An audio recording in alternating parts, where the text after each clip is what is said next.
There's a leadership shakeup at AWS with CEO Adam Selipsky stepping down to be replaced by SVP of Sales and Marketing Matt Garman. Kate Rooney has been working on the story for us and brings us more. Hi, Kate.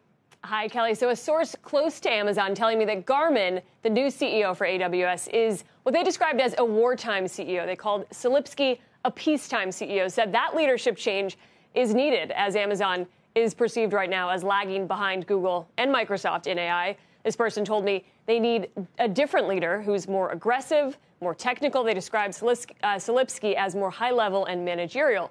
This person pointed to Amazon's lack, as they described it, of a competitive large language model and a general feeling that Amazon is behind despite just rolling out Bedrock. According to the source, Amazon is seen as, quote, the most vulnerable big tech right now in AI, comparing it to Microsoft, which has been savvy on deals and exclusivity. Amazon is tethered to the success of Anthropic, one of its partners, which has also teamed up with Google, which right now is hosting its premier AI event in Mountain View as we speak. This and all of this has caught the attention of Amazon founder and former CEO Jeff Bezos. This person telling me that the former CEO is still very involved in the company's AI efforts, saying that while he's not making operational decisions, he is hyper aware of the competitive landscape out there in AI. He has, quote, full knowledge of what Google and NVIDIA are up to, very much paying attention. For example, he has been sending emails to executives wondering why certain AI companies are using other cloud providers and not Amazon. I'm also told he has looked to make some introductions to AI startups out there. Amazon declined to comment on this reporting beyond a statement from Jassy this morning, which thanked Selipsky and said he has deftly led the business. Selipsky is well respected within Amazon, but it is a big leadership change, Kel. Kate, let me go back. That's a great headline that you just gave us there, that this is perceived to be, this new leadership, to be putting them on a war footing and not a peacetime one.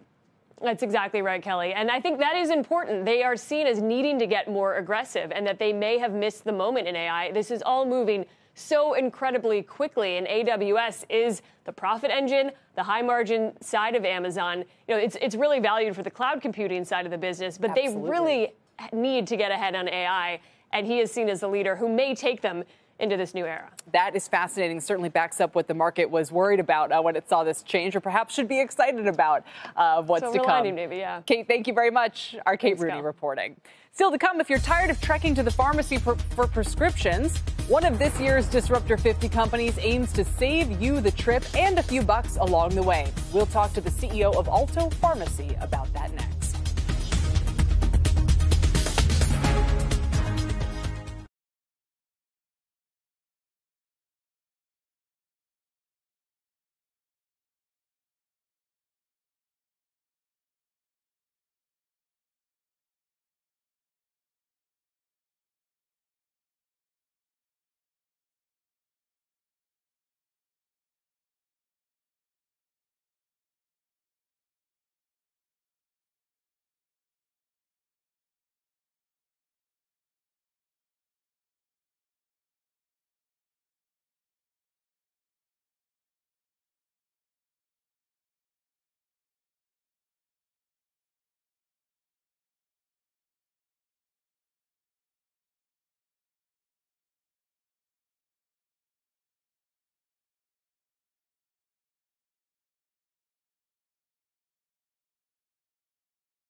Welcome back to The Exchange. It's been a tough environment for digital pharmacy companies. GoodRx is down nearly 87% since its 2020 IPO as the space grows more crowded.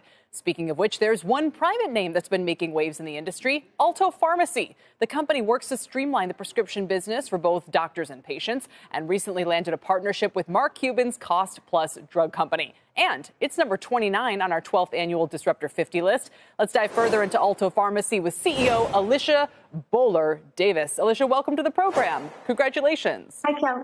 Thank you. Hi, Kelly. Thanks for having us. We're really excited about being recognized for the second year in a row. You have 25 years at GM. You were on the board at General Mills. You were at Amazon. How did you wind up at this startup online pharmacy as its CEO just for the past year or so? Yeah, I joined in September of 2022. I was looking to have a larger impact, and Alto had a lot of momentum. They're really known for challenging the status quo. That's what I've done throughout my career. And I thought it was a great opportunity. They had momentum. And I thought with my background and skills, it was a great pairing. And so I jumped in and joined the company. So my kids are always getting strep throat or pink eye, or they might have an ear infection. And I'm just curious how my experience kind of overlaps with what your customer base is looking for. You know, we have to go through a doctor and then they point us to the prescription and we go to the CVS up the road. How does Alto change, or what role do they play in this process? What would Alto's version of the world look like? So we're really working to improve cost, convenience, and care for the customer. So just like you mentioned, like if you haven't, you will one day, if you have a typical retail experience where you're waiting in a long line or you're getting some unexpectedly high costs. And we're really working to change that experience where we can onboard you, we can do the investigation into your insurance, we can have your prescription ready to schedule. 60% of our prescriptions are ready to schedule within 10 minutes or less. And so we're really trying to leverage technology, leverage automation, leverage our expert pharmacists to provide a different experience. And we know our customers expect the same type of seamless experience with pharmacy as they do in any other experience. Right. And so that's what we have been focused on creating. So in other words, when they ask me at the doctor's office, what's your pharmacy? Would I tell them Alto? And then are they placing the order to Alto? Or do I then get on the app or whatever it is and say, okay, I need amoxicillin, and hopefully it comes rather quickly? Yeah, so you would tell your physician, send my prescription to Alto, and the physician can look through the drop-down box for all of the other pharmacies that are out there. They'll see Alto, and they will send us the prescription. And then as a customer, what you would do is download our app.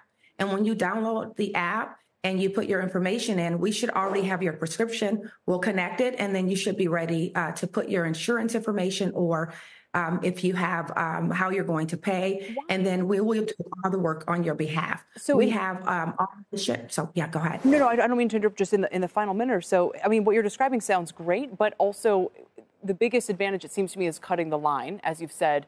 And there's so many other competitors out there. So just how would you kind of explain your position amidst all of that?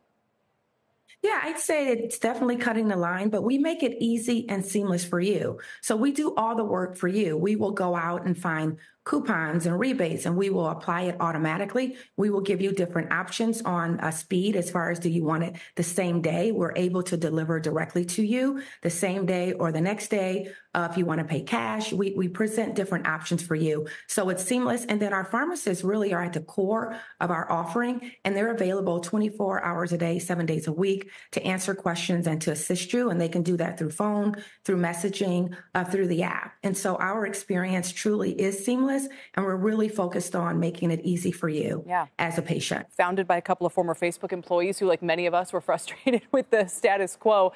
Alicia, thanks for joining us to explain it. Congrats again on making the list this year. We're excited to see what comes next. Thank you. Alicia Bowler-Davis. For the full list, you can scan that QR code on your screen or go to cnbc.com/disruptors. A lot of healthcare.